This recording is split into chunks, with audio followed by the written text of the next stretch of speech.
Konflik antara bangsa Israel dan Palestin telah meningkat dalam beberapa tahun kebelakangan ini dengan serangan udara dan keganasan yang berterusan di Gaza. Selain berselindung di sebalik dogma Hamas sebagai pengganas untuk dijadikan tiket atau alasan terhadap perbuatan keji terhadap masyarakat awam Gaza, ideologi yang digunakan oleh Zionis Israel untuk membenarkan tindakan buruk mereka terhadap penduduk Gaza juga adalah salah satu aspek yang paling mengejutkan dalam konflik ini. Menurut ideologi ini, penduduk Gaza sebagai insan yang memperjuangkan hak mereka dianggap tidak lebih dari sekadar haiwan manusia yang boleh dengan sesuka hati dan semahu Israel untuk menggunakan apapun jua strategi memusnahkan Gaza dan penduduknya. Beberapa ahli kerajaan Israel termasuk Eli Cohen selaku mantan Menteri Luar Negeri dan mantan Menteri Pertahanan Israel Yoav Gallant pernah menggambarkan gelaran haiwan manusia dalam ucapan mereka. Eli Cohen dalam sebuah ucapannya berkenaan sebuah video melibatkan Hamas secara lebih sinis menyatakan,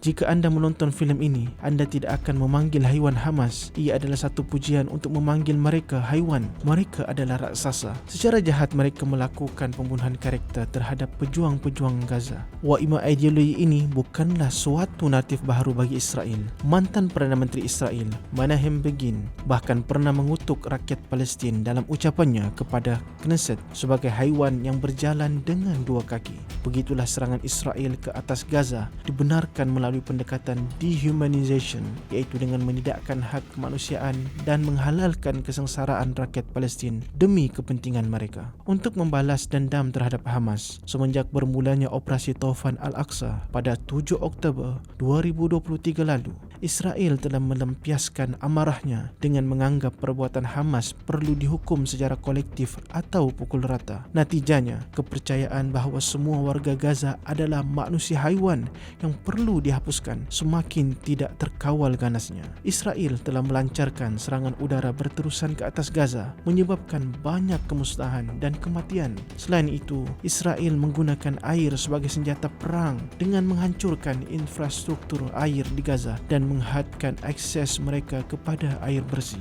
Dilaporkan 9 loji rawatan air yang memproses 120,000 meter padu air sama ada sebahagiannya atau sepenuhnya hancur di bedil bom Israel. Ini bukan sahaja melanggar hak asasi manusia, tetapi juga menunjukkan ideologi yang kejam digunakan Israel ini adalah sangat tidak bertamadun. Kekejaman dan keganasan terhadap penduduk Palestin.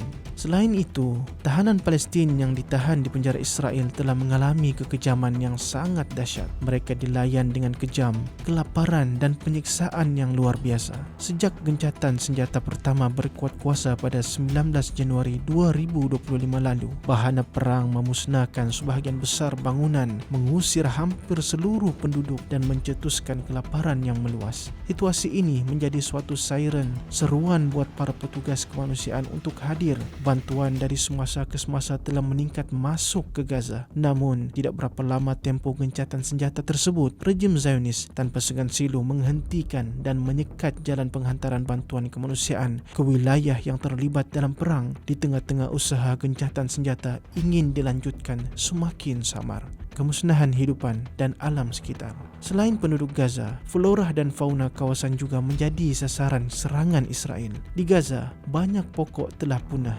taman awam habis binasa dan habitat binatang berjaya dipupuskan oleh Israel. Kerosakan alam melibatkan kepelbagaian biologi Gaza telah terjejas oleh serangan Israel yang telah memusnahkan atau mengancam banyak spesies. Terdapat 150 hingga 200 spesies burung, 20 spesies mamalia dan 20 spesies reptilia yang jarang ditemui kian terancam akibat serangan Israel kali ini. Kesimpulannya, keganasan yang tidak boleh diterima pada era ini adalah fahaman ideologi haiwan manusia yang digunakan oleh Israel untuk membenarkan tindakan yang kejam mereka terhadap Gaza. Tindakan ini melanggar hak asasi manusia dan menyebabkan penderitaan yang tidak terhitung banyaknya kepada penduduk Gaza, tahanan Palestin dan alam sekitar.